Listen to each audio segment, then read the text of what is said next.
I think interior design starts from the details within the property. How do you approach furnishing those sort of properties for clients? I would say it's really about creating a feeling with a space. 9 times out of 10, they're always talking about how property 1 or property 2 or property 3 made them feel. And more often than not, that's the one they end up putting an offer in on. People are coming to Spain because they want that outdoor-indoor lifestyle. I guess you really have to dig into your clients' personalities. Design takes time. You've got to understand the clients, got to understand what their needs are. Behind that, it's months of planning to make that happen. And then you wind the clock on a few years and all these properties for sale were furnished exactly the same. It's a saturated market. What is going to make your property stand out? For us, tastes differ between Spanish and non-Spanish buyers. We can't just put in something super English into a Spanish property. Whether you're looking at any kind of contractor, anyone in the current climate that could start the job next week, run a blooming mile. Now, you can create these plans as much as you like, and they should follow it. They're not following it. It's probably more important for you to learn who not to work with. Clients will say they want it now, they want it cheap, and they want it fantastic. Those three do not exist together. Hi, Keith here from Target Property Spain. I'm joined today by Katie Longshaw-Pye, who has an interior design business here in Costa called Magpye. And Katie comes with a wealth of experience from London, where she's worked with both Harrods and Selfridges. So I'm really excited to have her with us. Welcome, Katie. Hi, Keith. Thank you very much for having me. So can you tell us a little bit about your history, what you were doing in Harrods and Selfridges, and how you ended up here in Costa? At Harrods and Selfridges, I was actually in a role called visual merchandiser. Okay. Now, that is the role where you go into the store and we make everything look beautiful. Even me? Well, I'd hope so. We direct you to the things that make you look beautiful, the clothing, the styling. But it's basically the things that make the store magical. It makes it a guest experience, a user experience, and all the different campaigns and so on that make the space special. And then that also included the different departments as well. So if there was a new fashion department, homeware department, and so on, we would very much get involved with that with the interior architecture team, and then do some of the interior design elements of that, and like the department, visual guidelines and so on, and all the finishing, styling and so on for the space. It's quite a CV. And now you've landed here in Costa. So tell us a little bit about your business here. Where does the name Magpye come from? So my last name is Pye, so P-Y-E, and my nickname was Magpie, and it's kind of along the lines of a magpie is very much interested in pretty and interesting things, and I think that just really translates into what I do as a business. And that's what happened with visual merchandising. It just very much translated into just such a natural process to becoming an interior designer. Between being a visual merchandiser and interior designer, I was actually a stylist for a while for a lot of homeware brands, a lot of prestigious companies where you design sets and so on. And then people just started asking me to interior design their homes. So since then, I've done a lot of different properties. I've done businesses from restaurants to dental practices and shops and so on.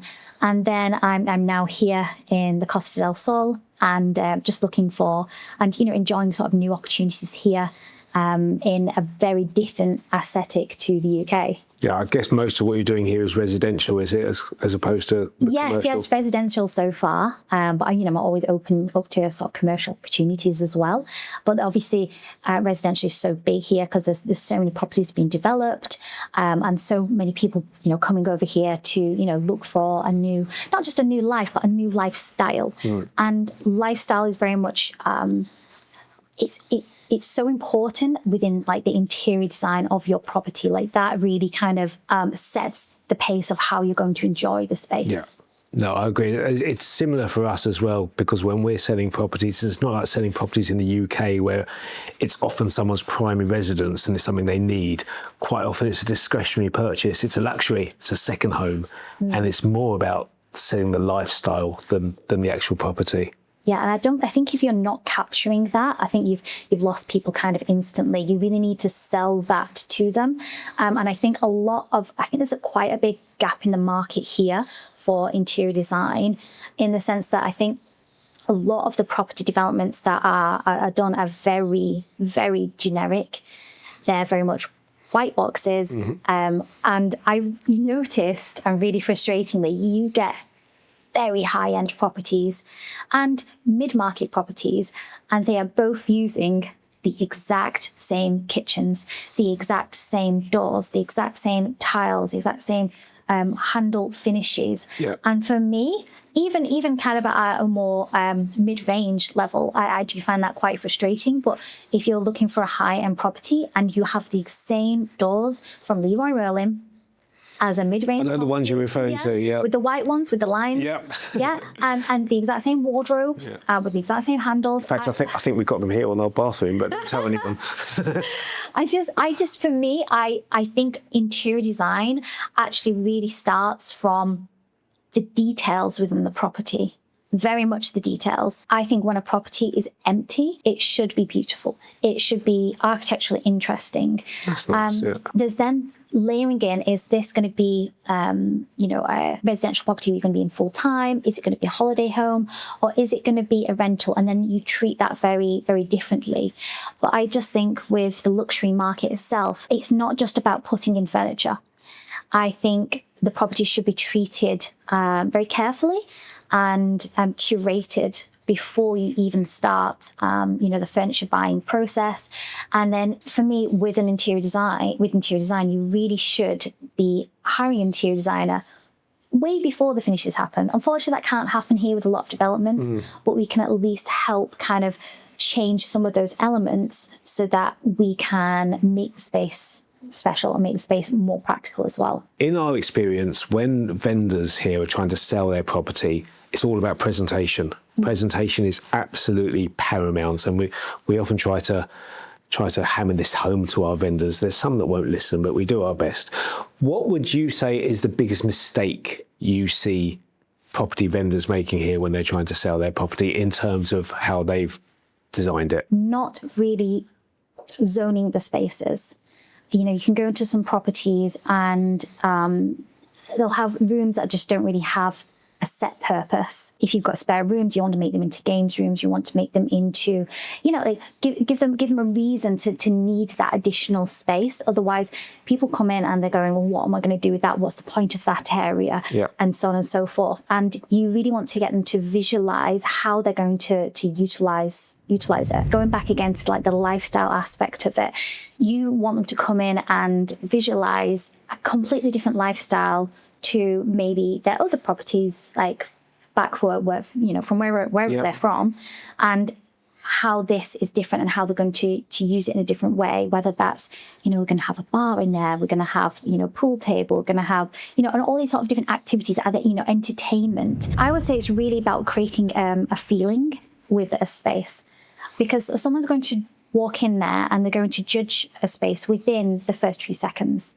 Yep. And that feeling will override other aspects of, doubts or fears about a property, because that feeling is more of an emotional impact. 100%. Yeah. And that's very much underrated sometimes. That emotional feeling will override, some costs. It'll override maybe little problems and so on.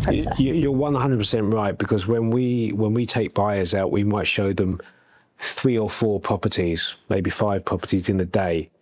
And at the end of the day, when we're asking for their feedback, 9 times out of 10, they're always talking about how property 1 or property 2 or property 3 made them feel. And that's the one they remember. And more often than not, that's the one they end up putting an offer in on. Yeah, and no one's going to feel great about going into a grey apartment with no thought to it, no feeling to it. Like it feels like a lot of hard work to them. It doesn't feel like a space that they can call home. So for me, that styling and that interior aspect of it is just so important. And what that will do as well, it's going to add a tremendous amount of value to the property itself, as far as impact visually on websites, that people are going to, it's going to stand out. You're going to get more people through the door.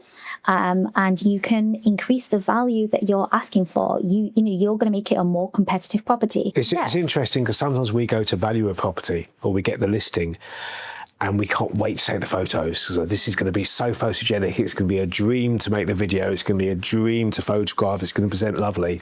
But then sometimes we get a listing, we think, oh my God, how are we what are we gonna do with this? You can't. What's the saying? You can't polish turn.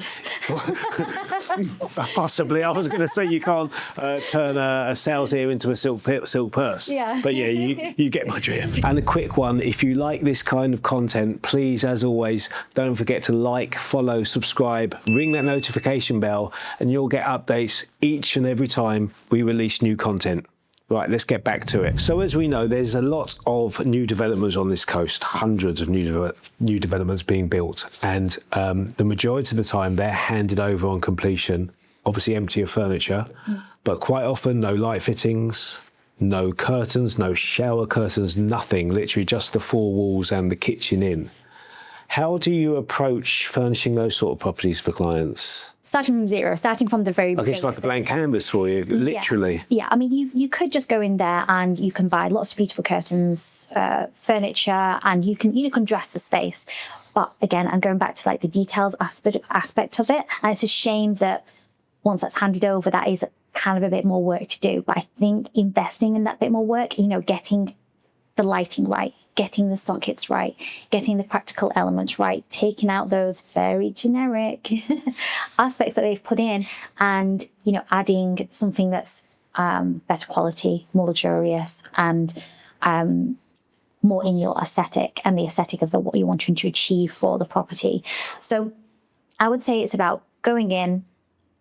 And in fact, I would personally say to clients, if you're desperate to get in now, get in some temporary furniture, just something that can be practically something used to sit on, something to sleep on. Something to sleep on, just for a short period of time, because then it's all about planning. Good design takes time. You've got to understand the clients, you've got to understand what their needs are, you've got to understand how the space is going to be used, and all of that takes quite a few conversations to get to that. And it's all about asking the key questions, the important questions, and then it's the design development, and then that can take several weeks depending on the size of the project. It can take months depending on the size of the property. But what we're trying to achieve is the best design for that property and for that client, and then the best products as well. And I think if you rush that initial aspect of it, things go wrong and they can be disappointing. I think the changing rooms, the program that was on for years and years in the UK, that I think has given people a very warped aspect of what interior design does. That program. Walk in, click your fingers and it's done. Click in, boom, it's there, it's done. And it just seems like magic, and it seemed to be made really easy. But what they don't realise is behind that, it's months, weeks, or if not months of planning to make that happen. If you imagine if you were going to go, right, okay, I need a sofa this weekend, how long does it take you to go and find that sofa, that perfect sofa? It could take someone a whole weekend. Now, generally as a designer, sometimes you can really cut that because the best brands to go to, the best products to work with, and you just have that aesthetic kind of catalogue in your head where you go, right, okay, I know what's going to work for this property, I know what style I'm going to go for. You have a more decisive action plan, and I think that's what people need with interior designer as well. They need somebody to cut out the noise and be able to help them make quicker, easier decisions on things. Because there's always that sense of urgency, isn't there? Especially, we get it as well. The clients found their property, they've made an offer, it's been accepted. The next question we always get is, how long is this going to take till we complete? Now, what they really mean is, how quickly can we complete and get in and use our property? And we're always trying to say, look, okay, we've got the deal agreed. Now you have to relax and be patient. Let your lawyer do the work for you. This is probably the most important part of the process. I get that you're keen and eager, but everyone just wants it. Now you need to let us do our work and check that all the T's are crossed, all the I's are dotted. Everybody wants it, and they want it now because it's exciting, and they want to see that beautiful finished aspect, and they want to start enjoying it. But the best way to enjoy the space is to have done the space properly. So it's the design development, the backwards and forwards decisions, and then it's getting the right contractor involved and being able to brief that contractor correctly. It's very hard to start briefing a contractor when you don't have a full plan. And that's when your costs can start spiraling because you've not fully developed a plan and you don't know what you're doing, what you're starting. So I think it's design development, having a full plan to take to a contractor, getting really accurate costs from them, and then them also feeding back, what can and can't be done, especially with some of these, these properties, and then being able to work well as a team to be able to make that happen, and starting with, for me, the most important aspect of the property is lighting, whether that's natural or whether that's, curated. We want aesthetic lighting, like the jewellery of the property lighting. We want the practical lighting, and just things like just little details, like you are going into the bathroom at night. Many properties just have one light switch and you go in and you're blinded. And no, you don't want that. You want to have the low-level lighting, so you go in at night and you can have the soft lighting, and it's just all those little details. So all those things we want to start with, and then we can get essentially the whole aesthetic of the property correct. We can get the contractor kind of working on that, and then what we then do is we then layer in the furniture aspects later, because obviously then that's the finishing touches. So lighting is like the first fix, really, is it? I would say lighting, electrics. So for me, it's all about layout, lifestyle and practicalities before absolutely anything else. So with that in mind then, when we're talking about new constructions and new developments here, a lot of the time people can buy a new development and have to wait a year, maybe more, for the keys. What's the best stage for them to get involved with someone like yourself? Can you get involved before delivery and work off plans, or do you really need to see the finished product? Definitely start with an interior designer before the property is finished. Right, okay. Because I would say the interior design is just as important as having the architect. Now, the architect isn't necessarily going to discuss with you exactly how wide you want your bed and exactly what type of, setup you want for your wardrobe. And do you want 2 sinks in your ensuite? Or we've had it with clients where we've had 2 showers in. She liked it hot, he liked it cold. And just all those little details which are more really lifestyle. Architects are really more focused on the external aesthetic of the property because that's what's going to go in their portfolio. They want it to look fantastic. Now, I'm not saying they have no interest in the interiors whatsoever, but their main focus is the exterior.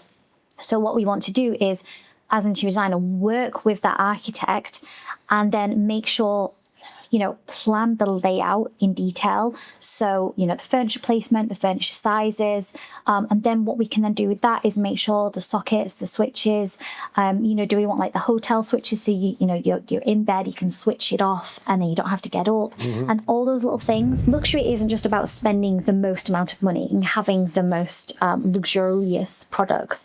It's about having a unique space that has been well curated. I agree with you wholeheartedly. Sometimes we go and we'll go to list a property in a development we know inside out. We've sold it since it was launched off plan, and we know the kitchens, we know the bathrooms, and we can go along and list a property where they've not necessarily gone for top grade materials, but just something different, something that suits them or reflects their personality, and it makes the property stand out a mile. I just think it adds so much more value to the property and how you use it. For us, tastes differ between Spanish and non-Spanish buyers, which used to be just Northern Europeans, but now it's kind of global. So, Americans, Canadians, Middle Easterns. Have you seen that trend in your industry as well, how their tastes will differ? I mean, if you're going to go to sort of any country, there seems to be, a trend-led, look for different countries and different nationalities and so on and so forth. And I think that's part of making their space feel like home when they come over here. But it's finding the balance as well. You can't just put in something super English into a Spanish property. But what you can do is you can take little elements of that and sort of cherry pick those bits to work with what is a Mediterranean aesthetic and then what is, for example, a Scandinavian aesthetic, and sort of blend the two, which I think is the best way to work. And then also, I'm not a huge believer in doing something that's too trend led. A big trend in the UK was grey carpet. And everyone had grey carpet. And now everyone is sick of it. And then at the moment here, everyone is putting in that wooden slatted with the black felt in between. Yeah, you see it quite often behind the TV units, don't you? It's everywhere. Where it's sound absorption. It's acoustic panels. Acoustic panels, yeah, that's the one. And you see them everywhere, but they're not just being used as acoustic Got one panels. in our office. Do you see it when you came in? Oh God! But the problem is that everyone is putting it in, and then suddenly everyone will go, "Oh, that's common," because everyone's got it. Now, I think the best thing to do really is, I suppose as well, it's having a deep dive into what you personally like and what speaks to you, rather than just having the thing that is in the showroom at the forefront and so on. And for example, if you are a brand like for example yourself, Tiger Properties, what is your brand look and feel, and kind of going with that rather than just something that is super sort of trend led. Because I just think as soon as it's trend led, it becomes very dated very quickly. Because I think that wood panel stuff dated 4 or 5 years ago, because it was a niche product, and then suddenly it was being used and used and used. And it was available fairly cost effectively. Yes, exactly. And I'm not saying it's not good, and it's not, it doesn't look great. But I just think curating a little bit more about your taste from your personal taste, the location and architectural elements. So, you're in Spain, what type of architecture is the property as well? And sort of combining those two. And then, of course, the look and feel as well will be impacted by your practical lifestyle. If you've got kids, you don't want shiny cabinets with shiny, sticky little fingers all over them. So there's those little, things to consider when designing the property. The mistake we made, I covered this with Jeremy, who we were talking about kitchens last month, was we had a new kitchen fitted and we went for handleless cabinets, as a lot of people do. Not only that, we've got the lip in the top of the cabinet, so you open it from the lip at the top. Now, had I known that, I wouldn't have got it. Why? Because every single morning we are wiping crumbs out of that lip. Yeah. So you live and learn. But there's so much choice now with furniture. I mean, when I arrived here over 20 years ago, there was basically a couple of choices. There was the main shop, which doesn't exist anymore, was called, it was in La Cañada, and it was called Imperial Furniture. And all the estate agents sent their clients to Imperial Furniture to furnish their property. And then you wind the clock on a few years, and all these properties for sale were furnished exactly the same. It's either one of 4 or 5 different furniture packs. And then IKEA came along, and everybody had IKEA furniture. But now there's so much choice. Yeah. Right now, I just see constant white, shiny kitchens. And, I was talking to a kitchen designer, I said, oh, that's my bread and butter. Everyone's having these white, shiny kitchens. But I just think, again, it's just going back to that, luxury is really about curating it for yourself. And you gotta be careful though. You're gonna go too crazy when you see yourself. You never know. And what I like to do with clients is, sometimes people don't know. They really don't know what they'd like, because they are not looking at interior design all the time. They are sort of being presented with the thing that's in the showroom, and they go, oh yeah, okay, that's nice. That's the thing that I'm seeing. Whereas an interior designer job is, we immersed in different looks and different products and different, trends and different styles constantly. And, it's just like our, visual language. And, going to interior design shows, go to like Decorex, Milan Design Week as well, Maison ALJ, and you're seeing all these beautiful things. So I then think it's then really about presenting that to a client and showing them other options. Because if you were to go onto Pinterest now and you were to type in kitchen, and then if you then pick up, select that sort of grey cabinet kitchen. Oh, I like the look of that. Yeah. Next thing on Pinterest, you just have loads and loads of grey kitchens. Yep. And then you'll pick out, well, this is quite nice, and you pick out the nicest sort of grey kitchen, and then go, okay, this will be great. And there's nothing necessarily wrong with that. But what I want to do is try and educate clients and show them something totally different. Now, I used to make the mistake of going, well, what do you like to clients? Bring something with you. Bring is there a hotel that you went to? Is there a magazine cutout that you absolutely love? And more often than not, and again and again and again, clients would very rarely bring anything, or they'd bring maybe one image that they like, because they just aren't looking at that stuff all the time. They're not immersed in that. So what I started to do is I've created a lot of different Pinterest boards with, and I send out a document to clients with, here is an aesthetic, modern Mediterranean. So we have all these different aesthetics, and they're things that I think are really, personally, I think are really beautiful, but sort of a nice sort of different selection. I'll say, these are popular styles, or styles that would work with your property or your location of your property. Which one is kind of speaking to you? And it really helped them focus and give them sort of a new perspective on things, because they might bring something that they are very familiar with and then try and sort of force it into a property here. I had clients who were Irish, and they took a very, very, very country kind of Irish style and were trying to put it into a very, very contemporary property in Spain. Now, if that's what sounds horrendous. Yeah, we won't name them for the benefit of the camera. I was like, if that's what they love, I don't want to say no, that you can't have this. However, it's because they love it, because it's what they've seen constantly and what really works in a country property in Ireland.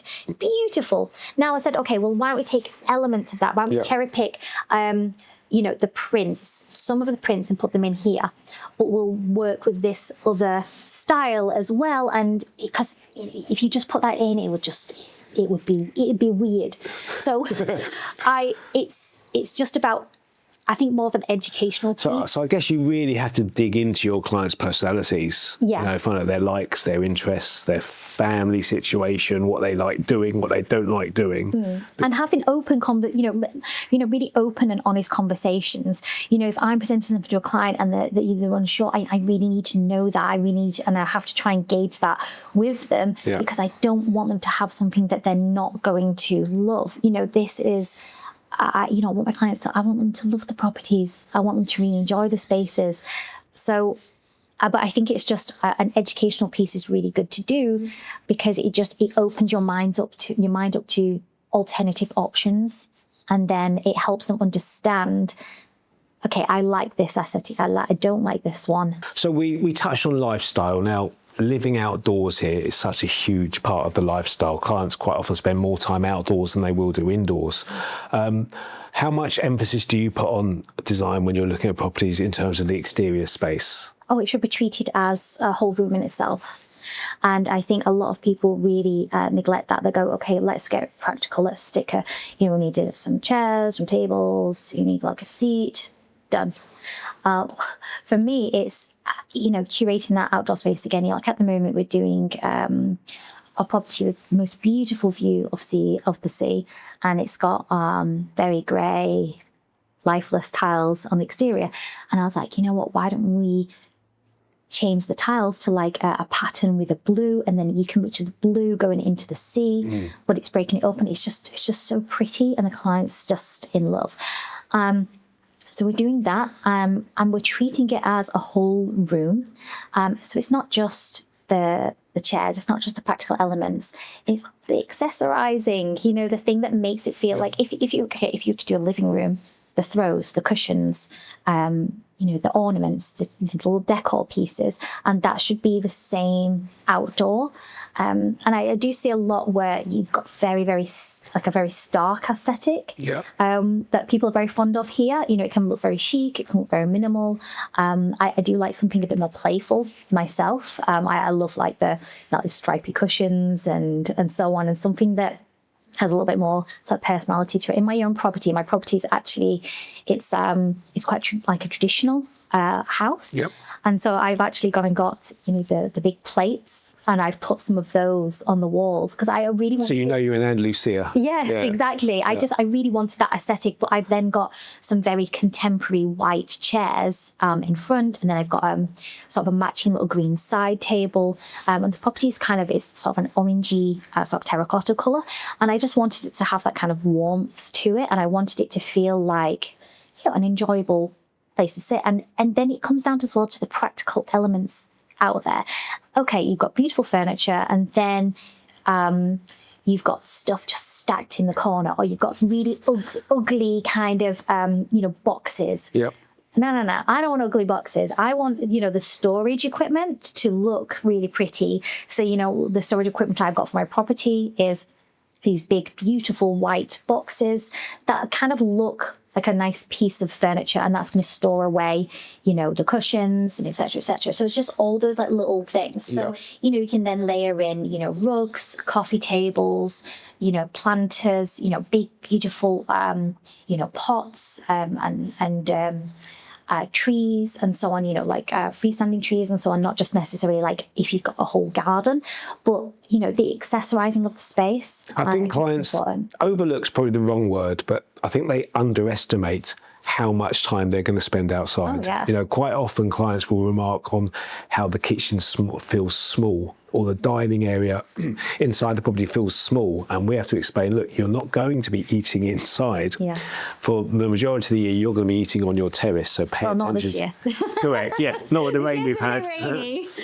But no, they definitely need to pay attention to the outside space. And what sort of materials are wise to opt for when you're looking at outdoor furniture? Because quite often clients will say to us that outdoor furniture here is a lot more expensive to what they're used to back home. But we kind of try to say, but the elements, it's so much hotter here. You know, it needs to withstand the temperatures we have. But I think it's in England, umbrellas are more expensive because it rains more. Exactly. You know, here, you know, it is an outdoor lifestyle. That furniture is going to get so much wear and tear compared to, you know, your furniture back in your own country. And really, it's just, you know, just investing in quality. Buy cheap, buy twice or three times. Quite often you see the wicker for outdoor furniture. It's all uncurling. It's all uncurling. So you have spent, so you've gone and got one of those like wicker hanging egg chairs, and then within 2 months, it's all peeling off, and you've spent $400 or $500 on that wicker egg chair, and then you then have to go to buy the whole thing again. You know, I think it's just invest once and invest kind of wisely. And look after it. Look after it. And then, you know, with the outdoor materials, it's just making sure that they are, you know, durable outdoor fabrics. You know, I think fabrics is a really important selection, especially like, you know, indoor furniture. I'm very keen to have fabrics that are stain resistant, especially if, you know, the red wine and you know, people are eating on the sofa and so on. And the same with the outdoor furniture. It's just making sure that that fabric is a durable fabric. So it's interesting what you just mentioned about stain resistant, because it's led me on to think there must be a difference in how you advise someone to furnish a property they're going to use themselves, or a property maybe they buy for a rental income or as an investment. No, very much so. So if you are furnishing it for yourself, you only have yourself to blame. You know, if something goes wrong and you want to make those decisions on a less practical fabric, you know, and you just want something that's, you know, gorgeous because you've just fallen in love with it, and there's nothing wrong with that. But you are in charge of how you treat that product and how you care for that product. So you can be a little bit more risky with what you choose, because it is down to you how you look after it. Whereas if you're going to have a rental property, there's so many other things to think about. Suntan lotion on the sofas, red wine on the cushions. People do not care for it the same way. You know, they're on holiday, they're having a good time. They're throwing their things around. They're not going to go, oh, you know what, let's not eat pizza on the sofa. They don't care. They're on holiday. And it's not necessarily them not being respectful. That's precisely. They're on holiday. It's just they're on holiday mode. They've relaxed. They've had a couple of drinks. And, you might obviously do that in your own property, but you've only got yourself to blame if something kind of goes wrong. Whereas you don't want to have to be replacing something because, various different kind of, things are happening to it. So it's just approaching it in a different way. And I guess if you, with an investment property, if you're furnishing it right, it can affect your income. You can see a greater yield. You can charge more rent, essentially, for a property that's furnished beautifully. There must be a certain style that holiday renters lean towards and are prepared to pay a premium for. Of course. I mean, if you're going through, booking.com or Airbnb and it's just generic. Well, no one reads the descriptions, do they? It's all done on photos. Yeah, all you see is that first photograph. It could be like the master bedroom with a stunning headboard that's going to really stand out. Like, you want it to be like boutique feel, a little boutique holiday home feel. Like, because it's a saturated market with Airbnb, it's a saturated market, booking.com and so on.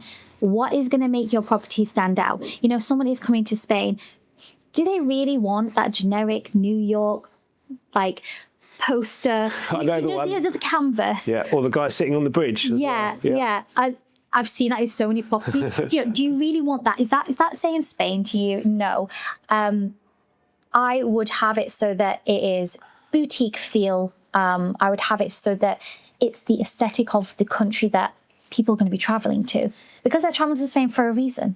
I mean, it doesn't need those plates everywhere, like I was saying, the big, beautiful Granada style plates, but they're just something that a nod to country, whether that's the colours, the fruit, the vegetation, the indoor-outdoor aesthetic, and that catch their eye. That trend's coming back with architectural design as well. Designers are now leaning more towards, and buyers towards, a more traditional Andalusian build. Sure, modern interiors, but that kind of white, I call it the sugar cube, the white box with lots of glass and zero charisma.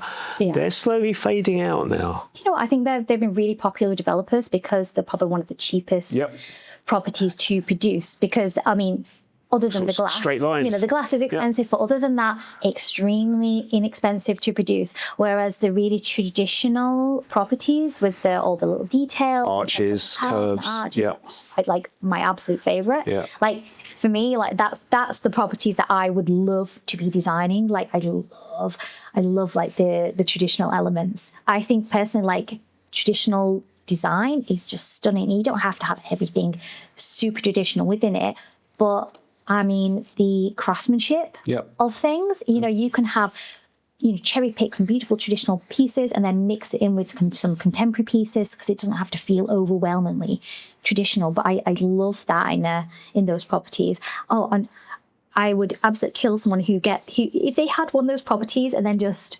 modernize the whole place. Oh no, please don't do it. Yeah, look, we're in Andalusia. It's nice to know we're in Andalusia. Otherwise, you could be anywhere in the world. Yes, definitely.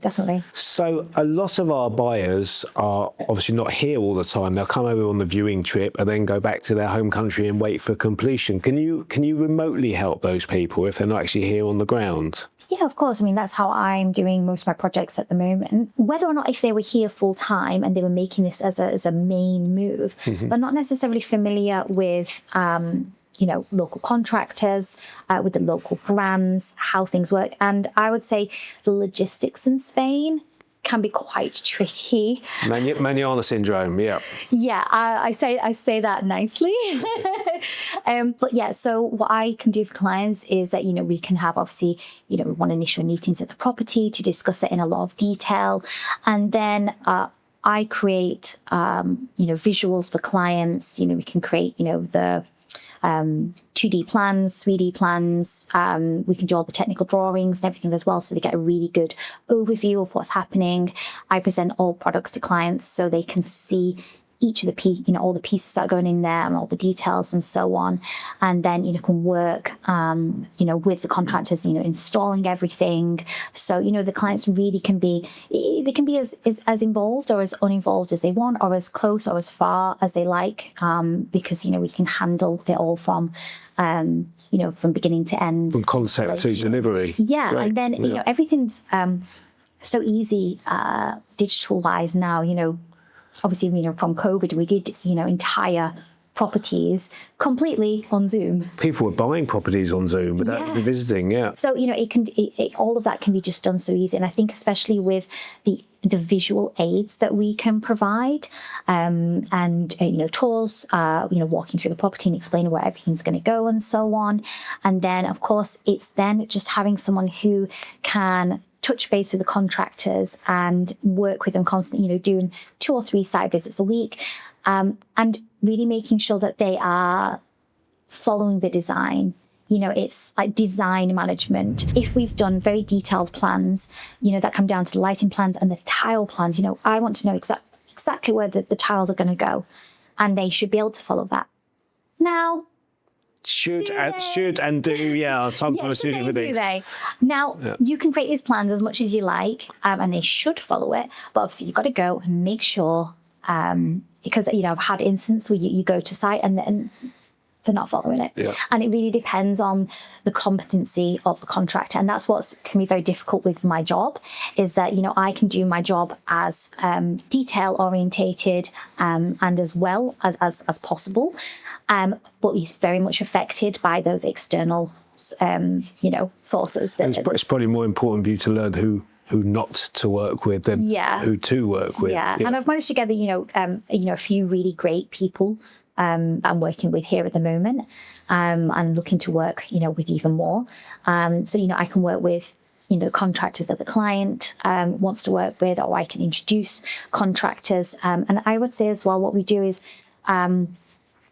we get different quotes from contractors.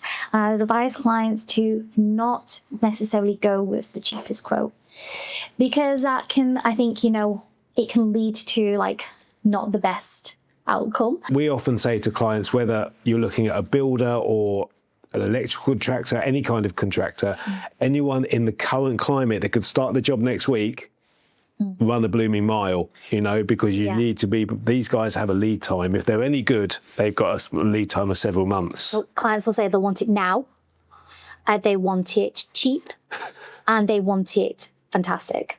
And where'd you find that? Good luck. Those 3 do not exist together. It just doesn't happen. So if you're willing to compromise on one of them, you'll maybe get 2 of them. You could get them that you could get them cheap, but they may not be great. Yeah. So the one to lose there is now. Yeah. Isn't it? I would say wait, because as well that waiting time gives time to plan the project. It gives the interior designer time to plan. And what you don't want as well is interior designer planning and then ordering products, and products are still arriving to site, and then the contractors are on site trying to do the work. You want everything lined up. You want everything to go so that they can work as cost effectively and efficiently as possible. And then what we can do is we allow time as well if things go wrong, because they go wrong every time. It's just part of the nature of a project. Things don't turn up, tiles turn up broken, they send the wrong things, they don't send enough, and so on and so forth. So you want to allow that space, that time, in be able to kind of correct that and get things right. So the key takeaway for clients really is get your interior designer involved as early as you can. As possible, absolutely as early as possible, and then we can help guide you with all of this. And then, of course, as well, I would say a key thing as well, I'd always prefer to work with a team of contractors rather than getting individuals. Individuals can be absolutely fantastic as well. But and it really depends on who it is and who you're working with. But sometimes working with a team is better, because then they can manage everyone. Otherwise, you know, your tiler lets down your painter, then your painter doesn't turn up, and then the tiler, and then the plumber, and then it just becomes a bit of a logistical nightmare. We say this to our buyers all the time. You need to, when you're in the property search, you need to surround yourselves with a good team. And by that, I mean a good estate agent, a good lawyer, a good finance broker, if you're looking for finance. Surround yourself with those people and you're well on your way to making a good decision. No, definitely. Thank you so much for coming in. It's been an absolute pleasure. As always, if you want to grab Katie's details, all of her details will be in the comments section of the video. Thanks for watching, and we'll see you next time.